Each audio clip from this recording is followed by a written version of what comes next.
menganalisis dan menginterpretasikan data, selanjutnya kita memilih label diagnosis keperawatan yang sesuai, yaitu dengan cara memastikan bahwa respon-respon dari klien menggambarkan kondisi yang sesuai dengan definisi dan batasan karakteristik dari diagnosa keperawatan menurut Nanda. Kemudian mempunyai tujuan dan kriteria hasil yang bisa dicapai melalui nursing outcome klasifikasi dengan intervensi keperawatan mandiri. Intervensi keperawatan mandiri atau therapeutic nursing intervention dapat dilihat pada nursing intervensi klasifikasi. Setelah melihat respon klien yang menggambarkan kondisi, yaitu tadi dengan melihat label diagnosa, lalu lihat definisi dari label diagnosis, maka akhirnya label diagnosis keperawatan yang dipilih adalah ineffective infant feeding pattern. Definisi dari label diagnosis ineffective infant feeding pattern adalah kerusakan kemampuan bayi untuk menghisap atau koordinasi respon menghisap dan menelan.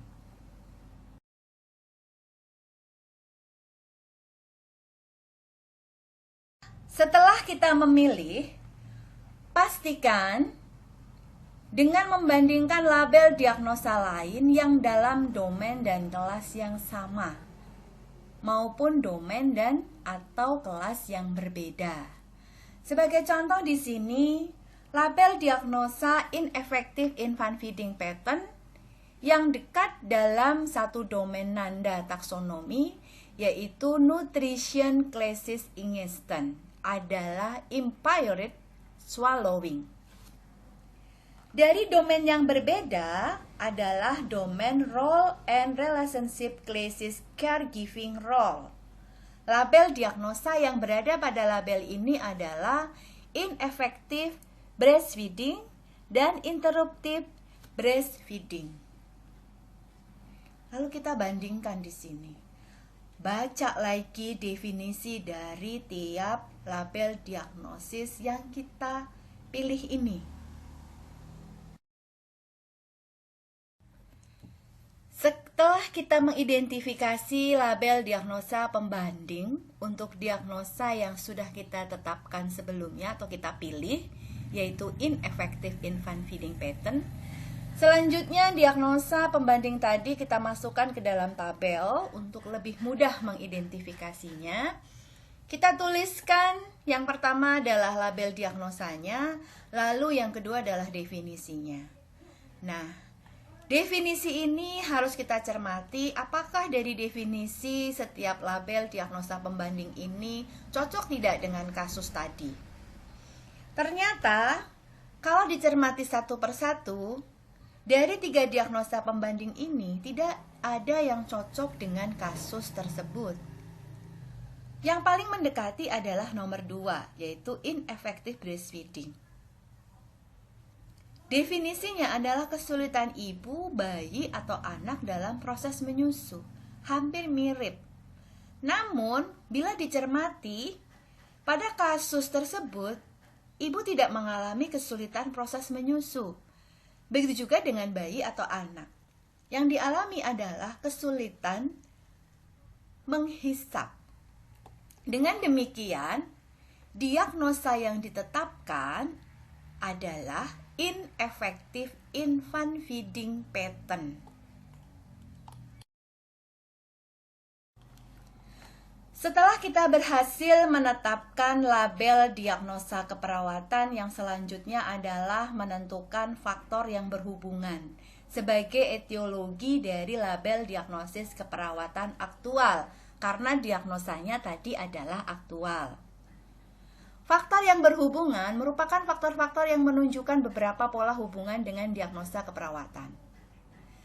Dari contoh yang ada, label diagnosa keperawatan ineffective infant feeding pattern mempunyai beberapa relatif faktor, antara lain anatomi yang tidak normal, keterlambatan neurologi, gangguan neurologi, hipersensitivitas oral, prematur, di mana satu label diagnosa keperawatan sangat memungkinkan mempunyai faktor yang berhubungan lebih dari satu. Jadi Anda bisa menuliskan faktor berhubungan itu lebih dari satu.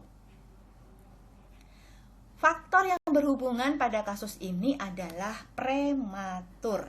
Silahkan dibuka untuk diagnosa ini ya. Nandanya dibuka. Setelah menentukan etiologi atau faktor yang berhubungan, selanjutnya kita menentukan batasan karakteristik. Batasan karakteristik yang sudah kita dapatkan berdasarkan hasil interpretasi, yang pertama adalah ketidakmampuan dalam koordinasi menghisap atau menelan.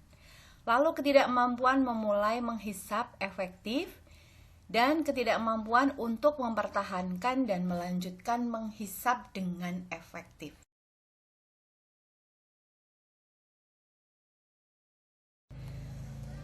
Setelah kita menetapkan diagnosa labelnya, lalu kita sudah menetapkan etiologi dan batasan karakteristiknya, selanjutnya langkah berikutnya mencatat diagnosa keperawatan.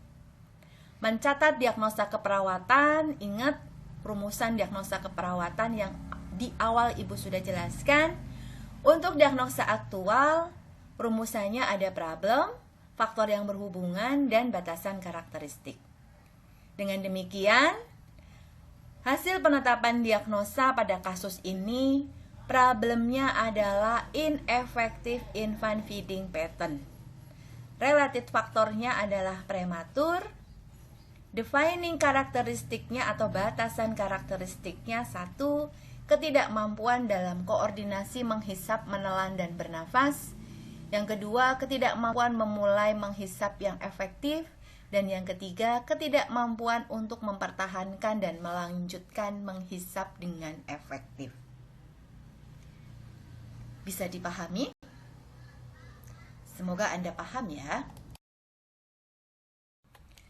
Setelah diagnosa keperawatan dibuat, selanjutnya langkah berikutnya adalah membuat perencanaan keperawatan.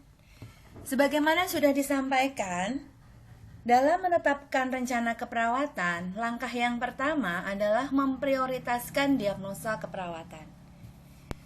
Memprioritaskan diagnosa keperawatan ini dilakukan manakala diagnosa yang muncul pada pasien lebih dari satu. Yang kedua adalah menetapkan tujuan yang dapat diukur dengan menetapkan label nursing outcome classification-nya dan indikatornya. Yang ketiga, menetapkan intervensi keperawatan, yaitu menetapkan label nursing intervensi klasifikasi dan aktivitas keperawatannya. Memprioritaskan masalah. Tadi sudah disampaikan bahwa untuk memprioritaskan masalah itu apabila diagnosa keperawatan yang muncul pada pasien lebih dari satu. Untuk memprioritaskan masalah, kita menggunakan hierarki kebutuhan dasar Maslow. Dari kebutuhan yang paling utama adalah kebutuhan fisiologis, misalnya makan, minum, tidur, pakaian, bernafas. Itu adalah kebutuhan fisiologis. Yang berikutnya adalah rasa aman. Keamanan, ketentraman, stabilitas. Setelah rasa aman, yang berikutnya adalah sosial. Seperti afeksi, relasi, keluarga. Di atasnya lagi adalah penghargaan. Seperti pencapaian status, tanggung jawab, reputasi, dan lain-lain. Dan yang paling terakhir, yang paling tinggi adalah aktualisasi diri. Di sini misalnya pengembangan diri dan pemenuhan etiologi. Nah, teman-teman perhatikan, yang paling utama yang harus diperhatikan dalam memprioritaskan adalah masalah keperawatan yang muncul tersebut berkaitan dengan kebutuhan dasar fisiologis, ataukah rasa aman, ataukah kebutuhan sosial, penghargaan atau aktualisasi diri. Ketika kebutuhan itu adalah berkaitan dengan ketika diagnosa keperawatan yang muncul itu berkaitan dengan masalah fisiologis, maka itu akan menjadi prioritas yang pertama. Setelah menetapkan prioritas masalah keperawatan atau prioritas diagnosa keperawatan, yang selanjutnya adalah menyusun nursing outcome atau tujuan. Langkah menyusun nursing outcome atau tujuan, yang pertama adalah menetapkan label nursing outcome. Tentunya untuk menetapkan label nursing outcome ini harus dilihat definisi dari setiap label nursing outcome tersebut. Pilih mana yang paling tepat. Tentunya dalam memilih ini dengan mempertimbangkan. Apa yang harus dipertimbangkan?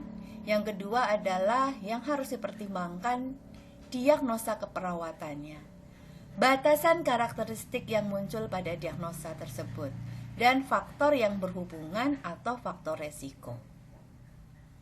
Selanjutnya yang dipertimbangkan berikutnya adalah kondisi klien. Ini penting sekali untuk kita bisa menetapkan indikator pencapaiannya.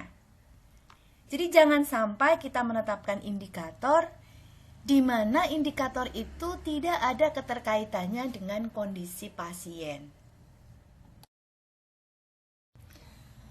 Setelah kita menetapkan diagnosa prioritas, misalnya pada kasus ini, pada contoh kasus ini, tadi sudah ditetapkan diagnosanya ineffective infant feeding pattern. Lalu kita lihat ineffective infant feeding pattern ini berkaitan dengan masalah nutrisi, masalah physiological health. Sehingga kita bisa lihat di sini pada domain pertama untuk NIC level kelas kedua, yaitu tentang NIC digestif dan nutrition. Maka pilihan outcome-nya dari sekian banyak, kita pilih yang kira-kira sesuai. Yang pertama pilihannya yang dicetak tebal ini atau yang di blok, yaitu breastfeeding established infant. Lalu yang berikutnya adalah swallowing status, cairan dan makanan yang masuk dari mulut ke perut dengan aman. Yang ketiga adalah swallowing status oral fase, yaitu dari preparation, containment, and posterior movement of fluid and or solid in the mouth. Atau Anda bisa menetapkan nursing outcome ini yaitu dengan melingkitkan diagnosa keperawatan yang sudah ditetapkan dengan NOC-nya. Maka di situ akan tergambar 3 kelompok NOC. Kelompok NOC yang pertama terkait penyelesaian masalah. Kelompok NOC yang kedua terkait dengan batasan karakteristik. Dan kelompok NOC yang ketiga terkait dengan faktor risiko. NOC yang memiliki 3 kelompok ini khusus untuk diagnosa yang aktual. Apabila diagnosanya risiko, maka tidak memiliki kelompok seperti ini. Silahkan dibuka NOC-nya. Anda cari di poin linked diagnosis dengan NOC. Setelah ketemu, Anda buka. Lalu Anda cari diagnosa keperawatan ineffective infant feeding pattern. Selanjutnya di situ ada beberapa pilihan yang sesuai. Yang pertama Anda lihat adalah kelompok yang pertama, yaitu terkait dengan penyelesaian masalah.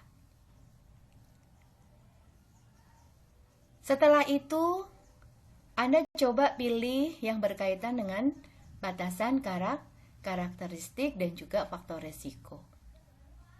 Lalu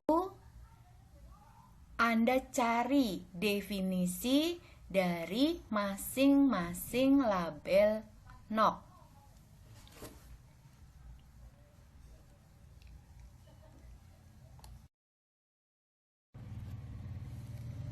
Untuk mencari label NOC dan definisinya, Anda bisa lihat di daftar isi. Anda cari di situ nursing outcome label. Oke. Lalu kalau sudah ketemu, Anda pilih label NOC yang sudah Anda identifikasi. Misalnya sebagaimana yang Anda lihat pada tabel ini. 1. Ada breastfeeding established infant. Yang kedua, breastfeeding maintenance. Yang ketiga, hydration. Yang keempat, nutritional status, food and fluid intake. Dan yang kelima, swallowing status. Selanjutnya, masukkan definisinya satu persatu. Lalu Anda cermati, kira-kira tujuan yang akan ditetapkan ini, kriteria ini, cocok nggak dengan kasus yang sedang dikerjakan? Contoh, breastfeeding establishment infant. Definisinya adalah kondisi menempelnya atau menghisap dari payudara ibu selama 3 minggu pertama menyusui. Kira-kira cocok nggak? Tadi permasalahannya adalah menghisap. Lalu, label NOC yang kedua, breastfeeding maintenance. Keberlanjutan menyusu pada bayi atau toddler. Ini kan kurang pas. Bayi belum menyusu kan? Menghisap saja belum. Nah, jadi tidak usah diambil. Hydration. Cairan adekuat dalam ruang intraseluler dan ekstraseluler. Apakah ada permasalahan terkait dengan hidrasi? Kita tidak menjumpai data itu pada kasus yang tadi. Lalu lihat nutritional status, food and fluid intake. Jumlah makanan dan cairan yang dimasukkan pada tubuh lebih dari 240 jam. Kita tidak ada pembahasan tentang itu. Artinya di kasus ini nggak ada datanya. Sehingga ini pun tidak diambil. Yang berikutnya adalah swallowing status, yaitu cairan dan makanan yang masuk dari mulut ke perut dengan aman. Kita tahu bahwa pada kasus ini pasiennya terpasang alat bantu, yaitu selang makan. Sehingga kita tentunya harus memastikan bahwa makanan yang masuk ini sampai ke dalam lambung itu aman untuk bayi. Oleh karenanya, dua label NOC ini bisa kita ambil untuk menetapkan tujuan pada diagnosa tersebut.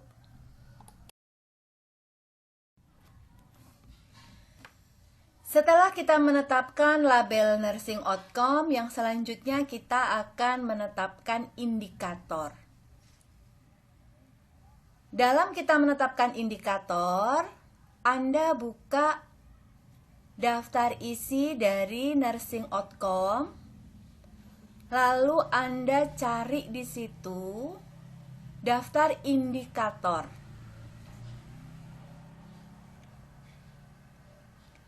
Setelah ketemu, kemudian Anda cari label nursing outcome pada daftar indikator, yaitu cari breastfeeding establishment infant dan swallowing status. Oke, setelah Anda cari, selanjutnya Anda buka sesuai dengan nomor halamannya. Kemudian di situ akan muncul indikator dari breastfeeding established infant dan swallowing status. Lalu Anda tetapkan indikatornya. Di mana cara menetapkan indikator? Sesuaikan dengan data yang ada pada pasien ini. Jadi lihat datanya.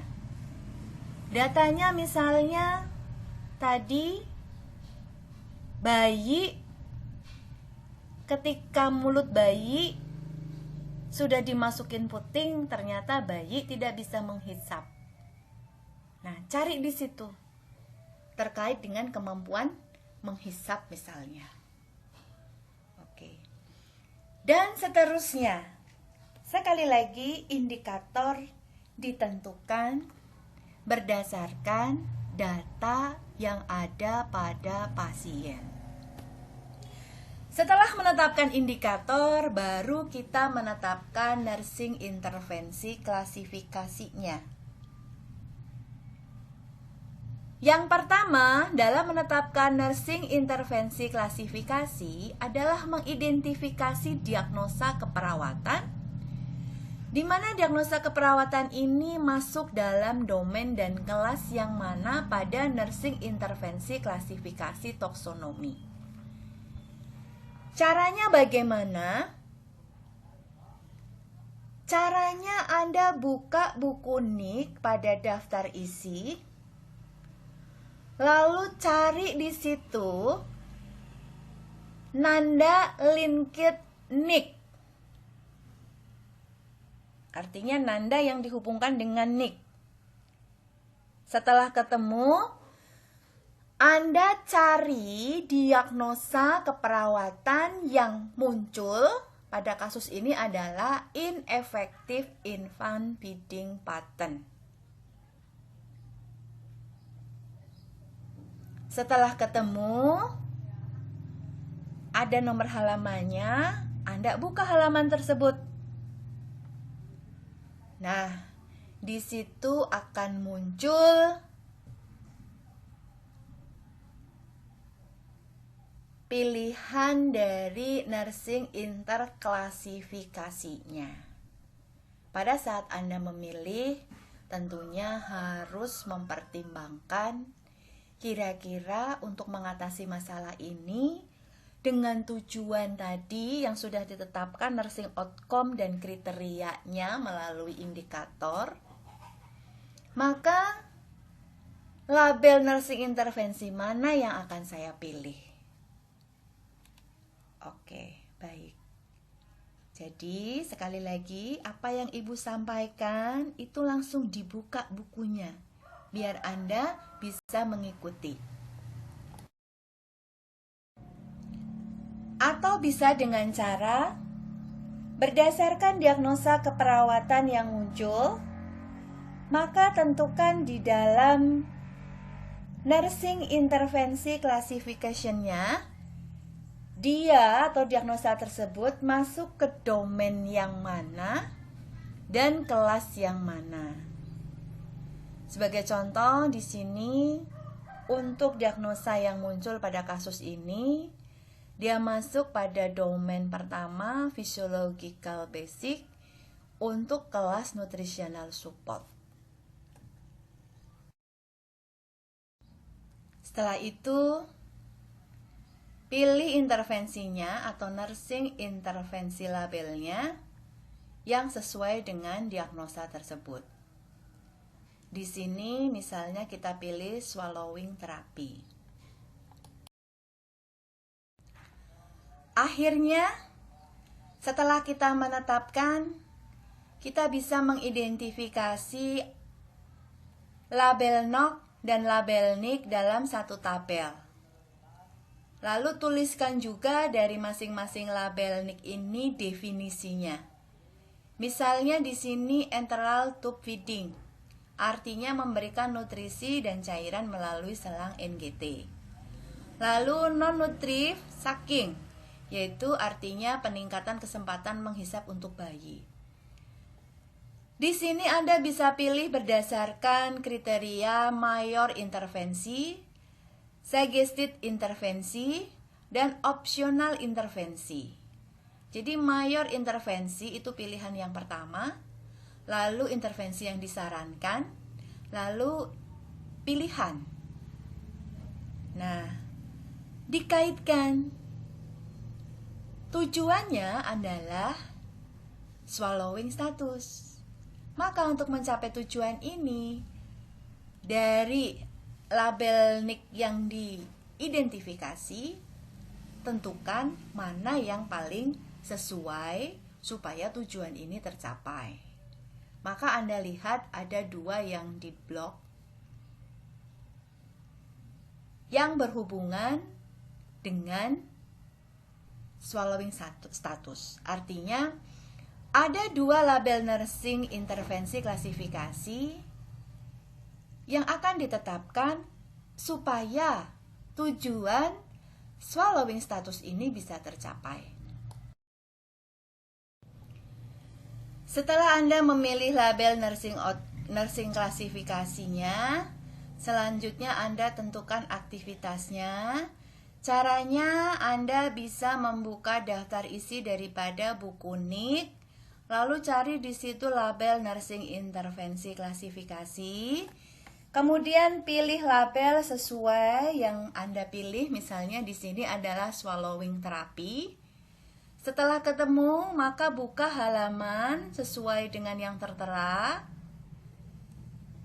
Anda lihat di situ, maka akan muncul pilihan aktivitas keperawatan. Pilihan aktivitas keperawatan akan sangat banyak dan Anda baca satu persatu kira-kira mana yang sesuai dengan pasien. Dan apakah label NIK yang Anda pilih pada akhirnya sesuai tidak untuk menyelesaikan masalah pasien, untuk mencapai tujuan dari masalah yang akan diatasi. Akhirnya demikianlah contoh hasil pembuatan nursing care plan-nya atau rencana asuhan keperawatannya. Mulai kolom pertama adalah nomor diagnosa. Kolom kedua adalah diagnosa keperawatannya. Kolom ketiga adalah nursing outcome dan indikatornya. Kolom keempat adalah label nursing intervensinya. Dan kolom yang terakhir adalah aktivitasnya. Anda perhatikan kesinambungan antara diagnosa, nursing outcome yang dipilih sampai indikator, nursing intervensi yang dipilih, dan aktivitas yang ditetapkan. Kira-kira sesuai atau tidak? Nah, seperti itulah cara menyusun nursing care plan. Selamat mencoba ya. Baik, demikianlah pembahasan tentang nursing diagnosis, nursing outcome, dan nursing intervensi. Mungkin Anda akan bingung, tapi kebingungan itulah yang pada akhirnya akan membuat Anda semangat untuk belajar dan belajar lagi sampai akhirnya Anda tidak bingung. Sekali lagi, kalau ada hal yang akan ditanyakan, silahkan gunakan forum diskusi untuk kita saling berdiskusi. Demikian, saya akhiri. Terima kasih atas perhatiannya. Mohon maaf apabila kurang berkenan. Wassalamualaikum warahmatullahi wabarakatuh.